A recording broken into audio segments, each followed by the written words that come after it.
आज का सेशन बहुत महत्वपूर्ण होने वाला है क्योंकि आज यह वीडियो जो आप देख रहे हो, इस वीडियो से आप एक दो प्रश्न आपकी परीक्षा के लिए ज़रूर लेके जाओगे। और किसी भी वीडियो की क्वालिटी या तथ्यों को 1 या 2 मिनट देख के अंदाज़ा नहीं लगाया जा सकता। तो कृपया वीडियो को अंत तक जरूर देखिएगा। अंत तक देखने के बाद आप खुद इसको लाइक और शेयर ज़रूर करोगे। तो चलिए शुरुआत करते हैं। मैं अजय कुमार एग्ज़ाम केयर 14 पे आपका स्वागत करता हूँ।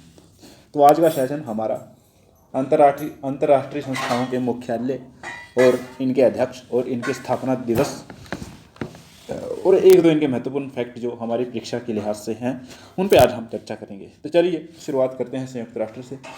संयुक्त राष्ट्र के बारे में बहुत सारे लोगों को पता है कि विश्व युद्ध के जो इतने घटनाक्रम हुए, उसमें जो नुकसान झेला, तो कहीं ना कहीं बुद्धिजीवी उभर कर आए अलग अलग राष्ट्रों से। उन्होंने देखा कि आगे से कोई ऐसा युद्ध ना हो या ऐसी घटनाएं ना हो, तो उन पे लगाम लगाने के लिए, रोक लगाने के लिए कहीं ना कहीं इसकी स्थापना की गई। यह संयुक्त राष्ट्र का ध्वज है। कहीं ना कहीं आजकल जो एग्जामिनर है, कहीं ना कहीं वो पैनी नज़र बनाए हुए है कहाँ से प्रश्न बनाए जाएं।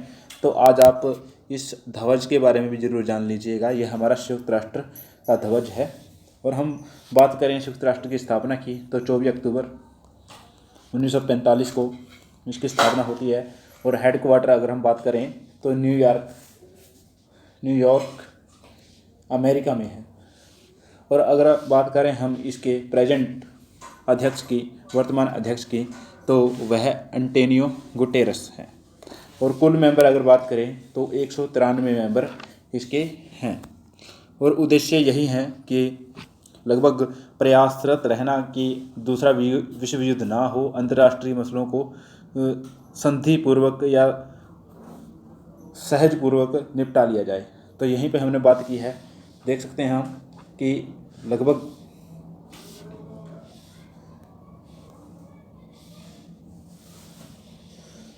मुख्यालय हमने न्यूयॉर्क नगर संयुक्त राष्ट्र अमेरिका में है। Total member 193। अगर भाषा में बात करें, अरबी, चीनी, अंग्रेजी, फ्रांसी, रूसी और स्पेनी। लगभग महासचिव इसके एंटोनियो गुटेरस जो वर्तमान के हैं। और 1945 अक्टूबर 24 इसका स्थापना दिवस। और बात करते हैं हम इसके जो उस समय के समकालीन मेंबर थे जब इसकी स्थापना हुई, तो लगभग 50 देशों ने इस पर हस्ताक्षर किए थे। यह सीधा सीधा परीक्षा में पूछा जाता है कि संयुक्त राष्ट्र की स्थापना का जो प्रस्ताव था या जो दस्तावेज था, अधिपत्र था, तो उस पर कितने देशों के हस्ताक्षर थे? तो 50 देशों के। और कहीं ना कहीं इसका मुख्य कारण क्या था कि द्वितीय विश्व युद्ध के बाद पूरे विश्व में हफड़ा तफड़ी का माहौल था। तो यहाँ पर जो लगभग सबसे शक्तिशाली देश थे, उन्होंने सुरक्षा परिषद की जिम्मेवारी ली और इसमें 5 देशों को शामिल किया गया। और यह थे संयुक्त राज्य अमेरिका, फ्रांस, रूस, यूनाइटेड किंगडम और चीन। चीन भी इसकी स्थायी परिषद का, सुरक्षा परिषद का मेंबर है। तो अब हम बात करते हैं, अगर हम बात करें कुछ और महत्वपूर्ण तत्व जो क्या थे। लगभग प्रथम विश्व युद्ध के बाद एक राष्ट्र संघ का गठन किया गया था, पर लेकिन वह प्रभावहीन था, इतना उसका प्रभाव नहीं था।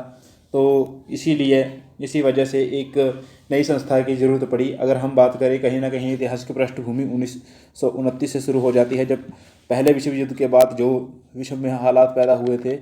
पर लेकिन दूसरे विश्व युद्ध के बाद 24 अप्रैल 1945 को जब दूसरा युद्ध समाप्त हुआ, तो अमेरिका के सैन फ्रांसिस्को में एक सम्मेलन होता है जिसमें लगभग 40 देश उपस्थित थे। सिर्फ एक पोलैंड देश था जो दूसरे विश्व युद्ध का हिस्सा होते हुए भी इसमें नहीं आ सका, पर लेकिन बाद में पोलैंड द्वारा भी इस पर हस्ताक्षर कर दिए गए थे।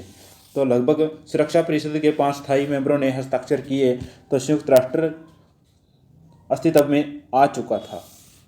तो ये महत्वपूर्ण बिंदु है हमारी परीक्षा की दृष्टि से, कहीं ना कहीं आपके लिए फ़ायदेमंद होंगे, आपकी परीक्षा को दूसरों से बेहतर बनाएंगे। अगर हम बात करें सबसे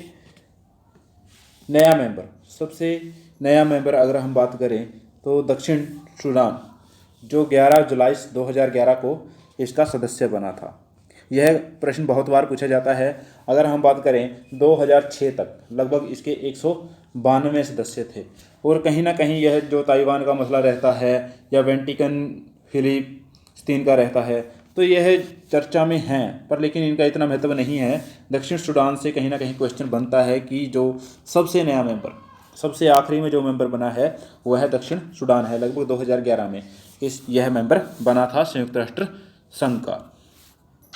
अगर हम बात करें संयुक्त राष्ट्र के उद्देश्य, तो कुछ उद्देश्य ये हैं कि युद्ध को रोकना, मानवाधिकारों की सुरक्षा करना, अंतर्राष्ट्रीय जो कानून प्रक्रिया हैं उन पर प्रतिक्रिया देना और उन पर कहीं ना कहीं संतुलन बनाए रखना, सामाजिक और आर्थिक विकास, जीवन स्तर को सुधारना, बीमारियों से मुक्ति हेतु इलाज और अंतर्राष्ट्रीय चिंताओं का स्मरण करना और अंतर्राष्ट्रीय मामलों को संभालने के लिए मौके देना। और कहीं ना कहीं 1948 में इसी संबंध में मानव अधिकार की सार्वभौम घोषणा की गई थी 10 दिसंबर 1948 को। 10 दिसंबर 1948 को घोषणा की गई थी, जिस पे हम मानव अधिकार दिवस मनाते हैं 10 दिसंबर को। तो यह कुछ महत्वपूर्ण बिंदु थे संयुक्त राष्ट्र से संबंधित। अब हम देखते हैं जो अगली अंतर्राष्ट्रीय संस्था है जो हमारी परीक्षा की लिहाज से महत्वपूर्ण हो सकती है। देखिए, कोरोना काल की वजह से कहीं ना कहीं जो फूड था या भुखमरी थी कहीं ना कहीं चर्चाओं में रही है।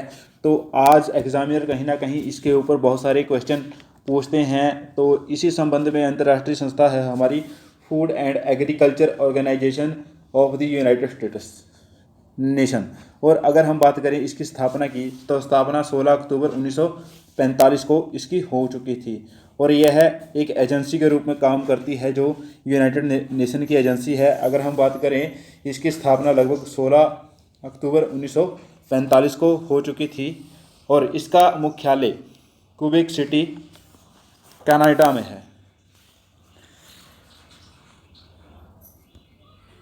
अगर हम इसके फाउंडेशन की बात देखें, तो ये कनाडा में इसकी फाउंडेशन की गई।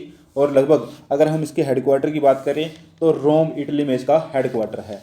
किसका? फूड एंड एग्रीकल्चर ऑर्गेनाइजेशन का। और ये कहीं ना कहीं संयुक्त राष्ट्र संघ की या यूनाइटेड नेशन की एक स्पेशलाइज्ड एजेंसी है। और इसके अगर अध्यक्ष की बात करें, तो क्यू डोंग जो चीन से हैं इसके वर्तमान में अध्यक्ष हैं। कहीं ना कहीं इससे भी एक दो प्रश्न आपकी परीक्षा के लिए बन सकता है। तो चलिए अब देखते हैं नेक्स्ट जो हमारा इंटरनेशनल ऑर्गेनाइजेशन है उसके ऊपर चर्चा करते हैं। तो अगली जो अंतर्राष्ट्रीय संस्था है वह है हमारी इंटरनेशनल एटॉमिक एनर्जी एजेंसी।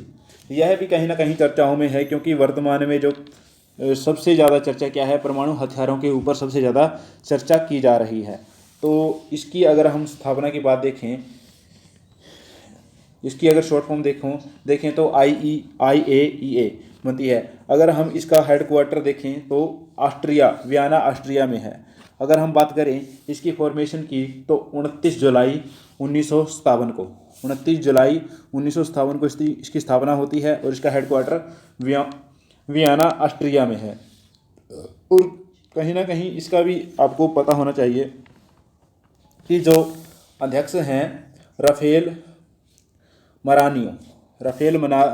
मरानियो इसके वर्तमान में अध्यक्ष हैं और हेडक्वार्टर वियना में है। और अगर टोटल मेंबर हम बात करें, तो टोटल मेंबर इसके 173 देश इसके टोटल मेंबर हैं।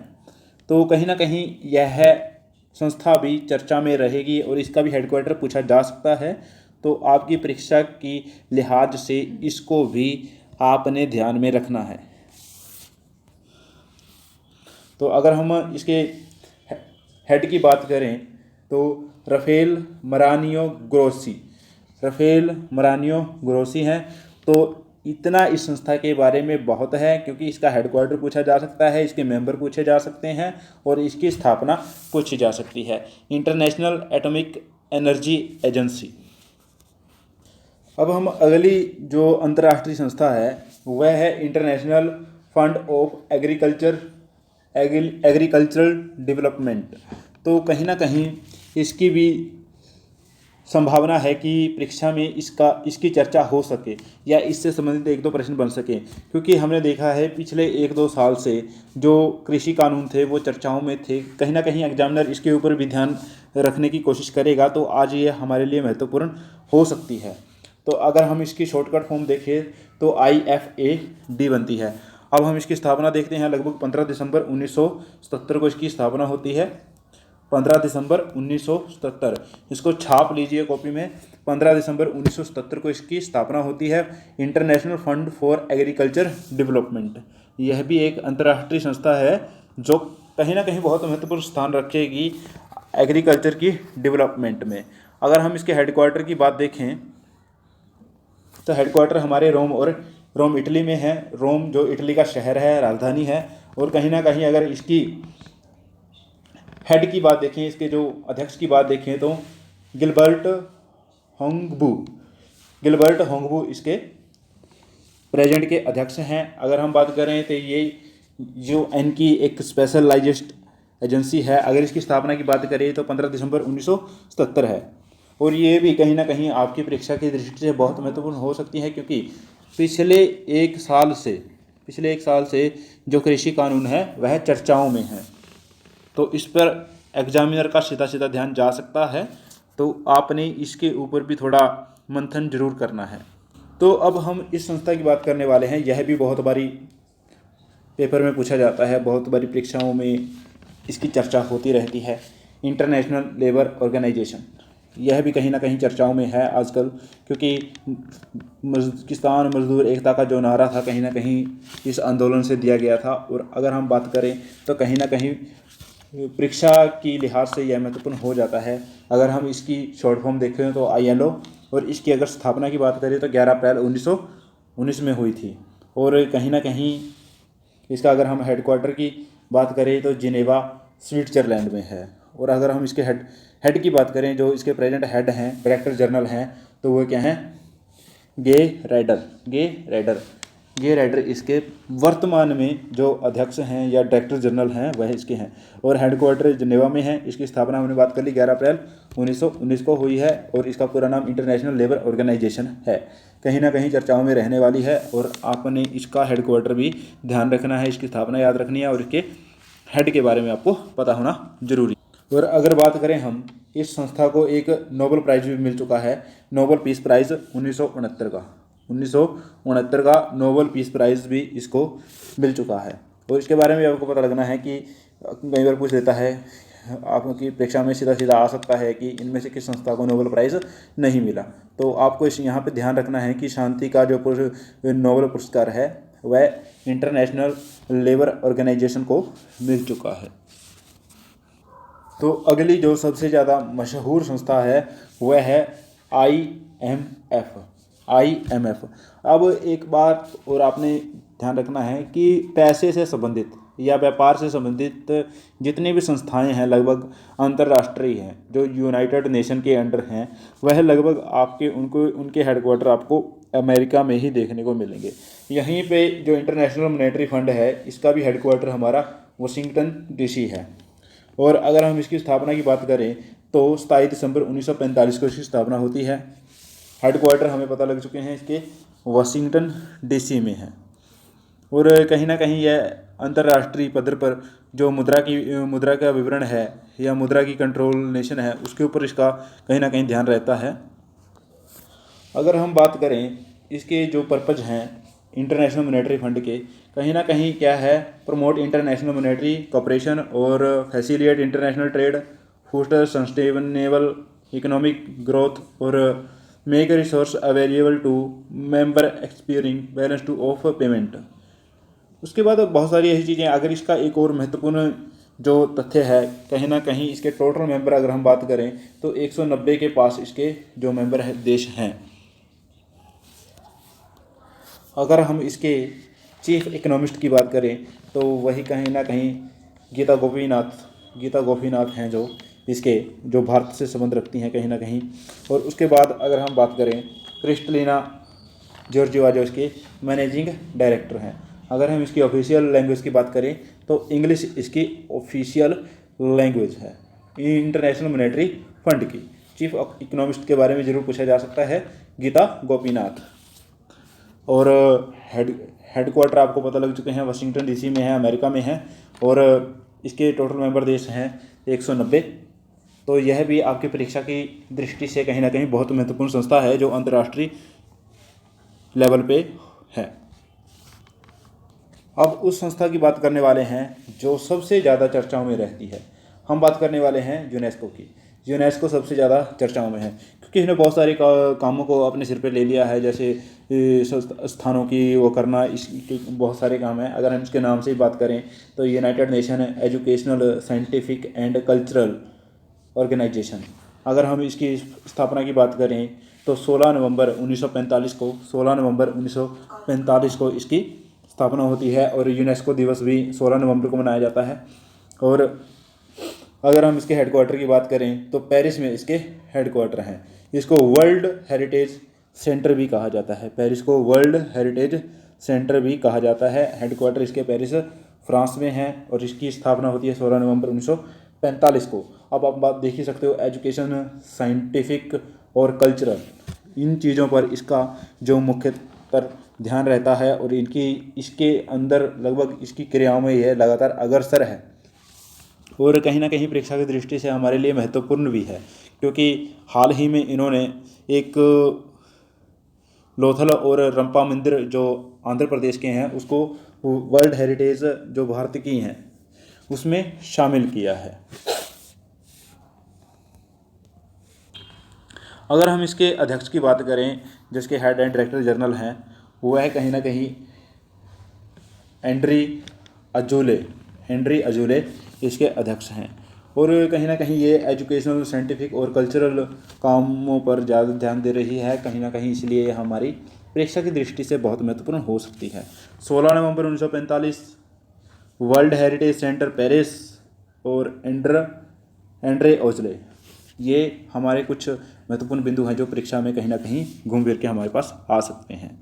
तो आखिरी जो वर्ल्ड हेरिटेज साइट है भारत की वह है रंपा मंदिर। अब हाल ही में कोरोना की वजह से 2 या 3 साल से सबसे ज़्यादा चर्चित में रहने वाली संस्था इसको बोला जा सकता है वर्ल्ड हेल्थ ऑर्गेनाइजेशन, WHO। इसकी स्थापना लगभग 1948 में, 7 अप्रैल 1948 में इसकी स्थापना होती है। और आज के समय में यह सबसे ज़्यादा एक्टिव है क्योंकि कोरोना के नए वेरिएंट या उसकी मेडिसिन को परवानगी देना या उसके ऊपर रिसर्च करना, कहीं ना कहीं इस संस्था के अधीन यह सब कार्य चल रहे हैं।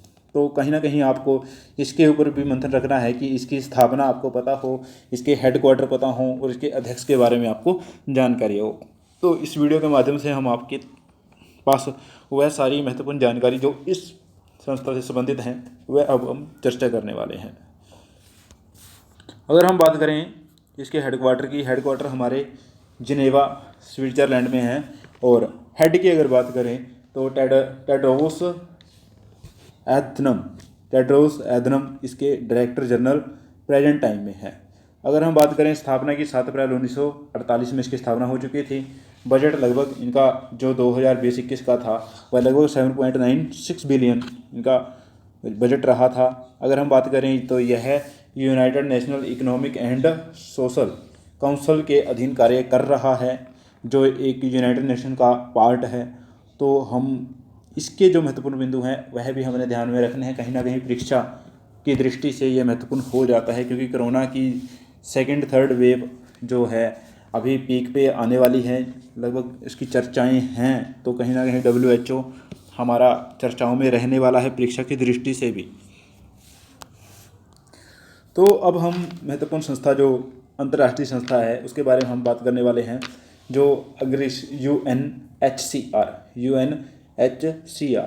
यह इसका फुल फॉर्म अगर हम देखें तो office of the United nation high commissioner for refugee, United nation high commissioner for refugee.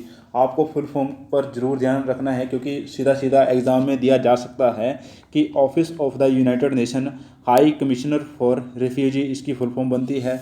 यह एक रेफ्यूजी एजेंसी है, मीनिंग शरणार्थियों के जितने भी मुद्दे हैं, एक देश से दूसरे देश जाने वाले जो शरणार्थी हैं या युद्ध की वजह से शरणार्थी होते हैं या कुछ और कारण हैं, सांस्कृतिक हो सकते हैं या कोई और कारणों की वजह से जब शरणार्थी या एक देश से दूसरे देश एमरजेंसी में जब जाते हैं तो कहीं ना कहीं यह संस्था उसके ऊपर एक्टिव रह रही है उनकी। अगर हम बात करें इसकी फॉर्मेशन की, तो फॉर्मेशन हमने देखा है 14 दिसंबर 1950 को इसकी स्थापना हुई थी। अगर हम देखें तो नॉन प्रॉफिट संस्था है। और अगर हम यूनाइटेड नेशन का एक प्रोग्राम है, अगर हम देखें तो यूनाइटेड नेशन का एक प्रोग्राम है। अगर हम इसके हेडक्वार्टर की बात करें तो WHO के साथ ही इसका हेडक्वार्टर है, जिनेवा स्विट्जरलैंड में इसका हेडक्वार्टर है। और अगर हम इसके हेड की बात करें तो फिलिप्पो ग्रांडी इसके हेड हैं। हेडक्वार्टर हमने देखे जिनेवा स्विट्जरलैंड में है। एक नॉन प्रॉफिटेबल संस्था है और 14 दिसंबर 1950 की स्थापना होती है। और इसकी फुल फॉर्म भी हमने बात की है, office for the United nation high commissioner of refugee, ठीक है, office of the United nation high commissioner for refugee. अगर हम बात करें तो यह कहीं ना कहीं परीक्षा की दृष्टि से महत्वपूर्ण होने वाली है, तो हमें कहीं ना कहीं इसके जो महत्वपूर्ण बिंदु हैं उनको ध्यान में रखना है, क्योंकि परीक्षा में सीधे सीधे पूछे जा सकते हैं।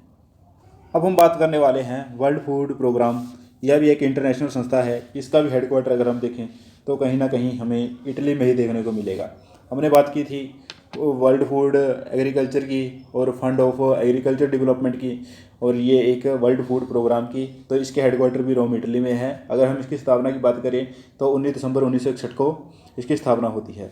अगर हम इसके हेड की बात करें तो डेविड बैसले इसके हेड हैं। अगर हम यह भी एक यूनाइटेड नेशन का ओरिएंटेशन प्रोग्राम है।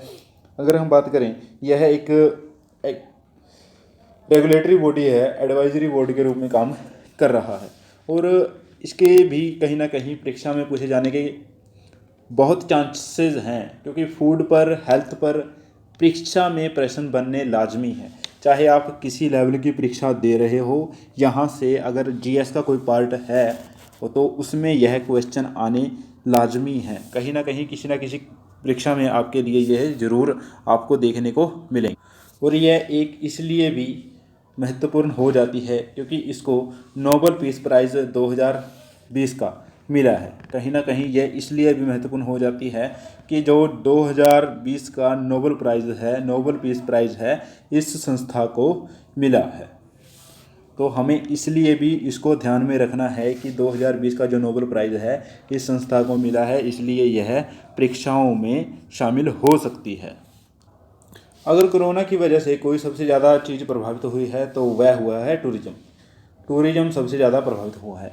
तो कहीं ना कहीं परीक्षाओं की दृष्टि से वर्ल्ड टूरिज़्म ऑर्गेनाइजेशन भी चर्चाओं में रह सकती है। और अगर हम इसकी स्थापना की बात करें तो 1 नवंबर 1975 को इसकी स्थापना होती है, 1 नवंबर 1975 को। अगर हम बात करें इसके हेडक्वार्टर की तो मैड्रिड स्पेन में इसके हेडक्वार्टर हैं।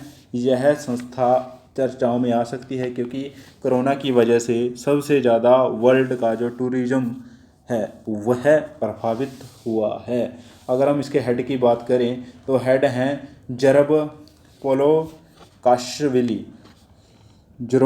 पोलोकाशविली इसके प्रेजेंट में हेड हैं और हेडक्वार्टर मैड्रिड स्पेन में है। इसकी स्थापना होती है 1 नवंबर 1975 को।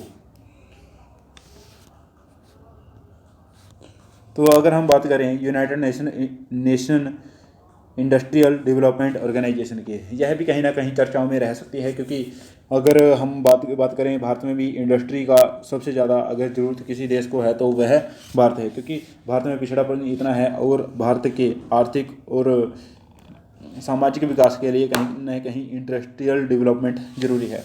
तो अगर हम इसकी बात करें शॉर्ट फॉर्म इसकी UNIDO, और इसके अगर हम स्थापना की बात करें तो 17 नवंबर 1966 को इसकी स्थापना होती है और इसके हेडक्वार्टर वियना ऑस्ट्रिया में है, जहाँ पे हमारा इंटरनेशनल एटॉमिक एनर्जी एजेंसी का भी हेडक्वार्टर है। और अगर हम बात करें इसके स्थापना दिवस की तो 17 नवंबर 1966 को इसकी स्थापना होती है। और डायरेक्टर जनरल या इसके हेड अगर हम देखें तो जेरड मुलर इसके प्रेजेंट में हेड हैं। कहीं ना कहीं यह संस्थाएं आपकी परीक्षा की दृष्टि से बहुत महत्वपूर्ण हो सकती हैं और आपने इन पर चर्चाएं ज़रूर करनी है और इसको रिवाइज ज़रूर करना है। तो आखिरी में अंत में एक ही चीज़ कि आप इस वीडियो को लाइक और शेयर ज़रूर करें वीडियो को, और चैनल पे अगर नए हैं तो प्लीज़ सब्सक्राइब ज़रूर कीजिएगा। मिलते हैं इसी तरह के महत्वपूर्ण फैक्ट के साथ अगले वीडियो में, तब तक के लिए नमस्कार।